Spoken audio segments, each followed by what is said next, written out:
नमस्कार प्यारे विद्यार्थियों, DAV model public school Hindi कक्षा में आपका स्वागत है। आज हम हिंदी ज्ञान सागर के पाठ 3 अच्छे पड़ोसी के गुण भाग 3 पढ़ने जा रहे हैं। इसकी पूर्व कक्षा में आपको हमने भाग 1 और भाग 2 के बारे में बताया था।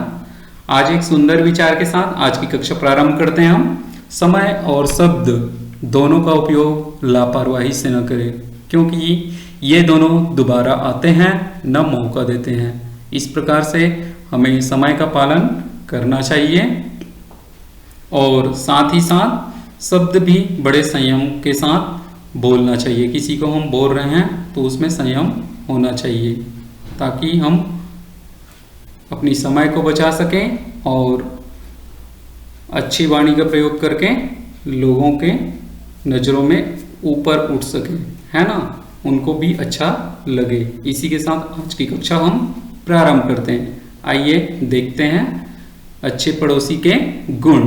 लेखक गोपाल चतुर्वेदी जी पड़ोसी के बारे में बताया था। अभी देखो कुछ ये पड़ोसी में पिछले कक्षा में पड़ोसियों के किस प्रकार से ये जो तूस प्रकरण है उस पर उनके झगड़े हुए थे साल को लेकर, है ना। महिला पड़ोसियों के जो झगड़े हैं उसके बारे में जाना कि पड़ोसी किस प्रकार छोटी छोटी गलतियों को लेकर झगड़ा हो जाते हैं। आपके पड़ोसी तो नहीं होते ना। चलो देखते हैं आगे क्या होता है। लेखक कहते हैं कि पत्नी के रूख से हमारे पड़ोसी प्रेम में कोई तब्दीली नहीं आई। पत्नी का व्यवहार बदल गया, मगर हमारे जो पड़ोसी हैं उनके जो प्यार है उनमें कोई बदलाव नहीं आया। हम वक्त जरूरत उनकी सहायता में तत्पर रहते हैं, उनकी सहायता के लिए तैयार रहते हैं। कैसे? लेखक कहते हैं केवल टीवी नई पीढ़ी के लिए कितना नुकसानदेह है। आप लोगों के लिए भी टीवी नुकसानदेह है, ज़्यादा देर तक नहीं देखना चाहिए। इसका दुष्प्रभाव बच्चों की पढ़ाई पर तो पड़ता है, उनकी नज़र भी इससे कमजोर हो जाती है। लेखक कहते हैं कि ज़्यादा टीवी देखने से इसका बुरा प्रभाव पड़ता है, लिहाजा हम मौके मिलते ही केबल की तार काट देते हैं। किसके? पड़ोसी के। पड़ोसी के जो केबल के तार हैं उनको काट दिए। उन्हें भी हमारी नई पीढ़ी का ख्याल है। हमारा केबल का तार भी अक्सर धराशायी पाया जाता है। वो भी हमारी पीढ़ी का ख्याल रखते हैं, आने वाली पीढ़ी का ख्याल रखते हैं, बच्चों का ख्याल रखते हैं, पढ़ाई लिखाई का ख्याल रखते हैं। वो कहते हैं कि हमारी भी केबल है, उनको भी काट देते हैं। हम उनके मेहमानों का खर्च भी बचाते हैं। कैसे? कई बार उनका पता पूछने वाले हमसे पूछ लेते हैं तो हम तो उनको भटका ही देते हैं, दूसरी जगह भेज देते हैं। वाह भाई, बड़ा अच्छा है। आप लोग ऐसा नहीं करते ना। पर इस विषय में हमारे प्रति उनका सहयोग कुछ अनुचित किस्म का है, अयोग्य ढंग से करता है। हम तो उनके मेहमानों को भटकाते हैं, वो हमारे लिए क्या करता है? वो करता ये है कि कुछ अजनबी को हमारे घर भेज देता है। ये तो बड़ा खतरनाक हो गया, है ना।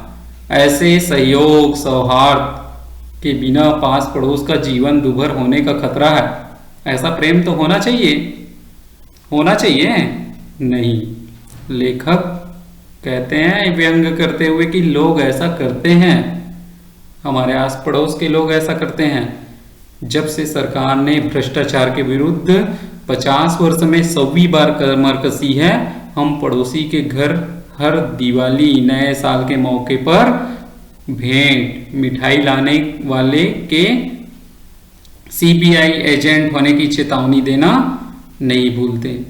कोई पर्व हो, कोई त्योहार हो, इस मौके पर भेंट मिठाई देने के लिए जाएं, मगर उसको चिताते रहते हैं, आजू बाजू वाले को इत्तला करते रहते हैं, समझाते हैं। मगर अपना दुर्भाग्य है कि हमें इस प्रकार के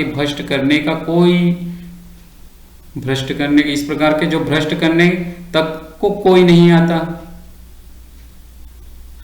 बाजू वाले पड़ोसी को कोई समझा ही देते हैं, मगर हमको तो ऐसा कभी मौका ही नहीं मिला। फिर क्या होता है? लेखक कहते हैं कि हमें लगने लगा है जो व्यक्ति है और देश है उनके पड़ोसी में कोई खास अंतर तो है नहीं। एक व्यक्ति है, एक आदमी है, और एक पूरा देश है, उनके भी पड़ोसी होते, देश के पड़ोसी होते हैं, हमारे देश के भी पड़ोसी ये देश है, जैसे चीन, पाकिस्तान, है ना, बांग्लादेश, भूटान, नेपाल, ये तो हमारे सब पड़ोसी देश हैं। इनके व्यवहार में भी ज़्यादा अंतर नहीं है जैसा लेखक कह रहे हैं। आखिर देश की इकाई भी व्यक्तियों के समूह से बनती है। जैसा कि आप जानते हैं कि एक एक व्यक्ति मिलकर एक परिवार बनता है, परिवार से समाज बनता है, समाज से राज्य बनता है, राज्य से पूरा देश बनता है। इस प्रकार से व्यक्तियों के समूह से ही तो हमारा देश बना है। जैसे हमारे पड़ोसी हमारे प्रति प्रेम और सद्भावना रखते हैं, वैसे ही हमारे पड़ोसी देश भी रखते हैं, और हमारे प्रति बुरा व्यवहार या दुर्भावना हमारे पड़ोसी रखते हैं, वैसे हमारे पड़ोसी देश भी रखते हैं। अब व्यंग करते हुए यहाँ पर लेखक कहते हैं गोपाल चतुर्वेदी जी कि शांति, अहिंसा और आंतरिक मामलों में हस्तक्षेप न करने का उसूल हर पड़ोसी देश संसार के सामने सार्वजनिक तौर से अपनाता है। वो कहते हैं कि हम किसी देश के आंतरिक मामलों में, अहिंसा के मामले में, शांति के मामलों में हस्तक्षेप नहीं करेंगे, मगर करते हैं। यह दिगर है, दिगर मतलब अन्य बात है। दूसरा बात है कि कभी कभार सीमा क्षेत्र में आतंकवादी गोलीबारी भी कर ले, लड़ाई भी कर ले, हमारी सीमा को उल्लंघन भी कर ले, उसके जासूस शहरों में बमबारी की योजना बना ले। ये दिखावा तो कर रहे थे कि हम शांति, अहिंसा और आंतरिक मामलों में हस्तक्षेप नहीं करेंगे, मगर बड़े बड़े शहरों में बमबारी करने की योजना, सीमा क्षेत्र में गोलीबारी करने की योजना कौन बनाते हैं? पड़ोसी देश ही तो बनाते हैं। थोड़ी बहुत आतिशबाजी तो होती रहनी चाहिए, मेल मिलाप में तो होती रहनी चाहिए। आतिशबाजी मतलब पटाखेबाजी। यूं भी दूसरा कौन सी दाल खाता है, जानने की इच्छा एक स्वाभाविक जिज्ञासा है। अर्थात हमारा पड़ोसी क्या कर रहा है, कैसे विकसित हो रहा है, कैसे इसके पास इतना धन आ गया, इसको जानने की इच्छा एक मनुष्य में तो होती ही है, पड़ोसी में होती ही है, साथ ही साथ पड़ोसी देश वालों को भी होती है, ऐसा लेखक कहते हैं। आगे लेखक कहते हैं अपनी तो एक ही आकांक्षा है, एक ही इच्छा है, हमें अपने पड़ोसी से इतना लगाव है, इतना लगाव है, इतना लगाव है कि वह भी हमसे अपने व्यवहार में कुछ सुधार लाए।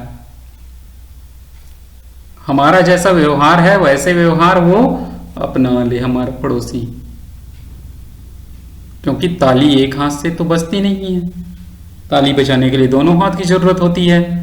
दोनों हिल मिलकर अमन चैन से रहें, प्यार से रहें, ऐसा संदेश देते हुए लेखक गोपाल चतुर्वेदी जी इस पाठ को पड़ोसियों के माध्यम से, एक आम पड़ोसियों के माध्यम से पूरे देश के पड़ोसियों को संदेश दे रहे हैं कि एक साथ मिलकर रहें, तभी हम आगे उन्नति कर पाएंगे।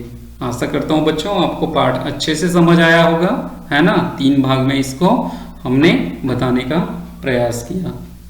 अभ्यास के लिए हम आपको एक प्रश्न दे रहे हैं, इन प्रश्नों को आपको लिखना है। पाठ के आधार पर तूस प्रकरण से आप क्या समझते हैं इसको लिखेंगे।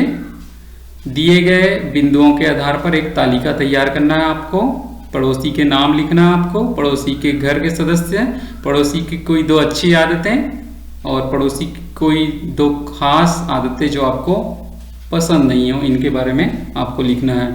हमारे और पड़ोसियों के मध्य दैनिक प्रयोग की वस्तुओं का आदान प्रदान होता है, हमें इस आदान प्रदान में किन बातों को ध्यान रखना चाहिए इसको भी आप लिखेंगे, है ना। आज की कहानी यहीं पर समाप्त होती है।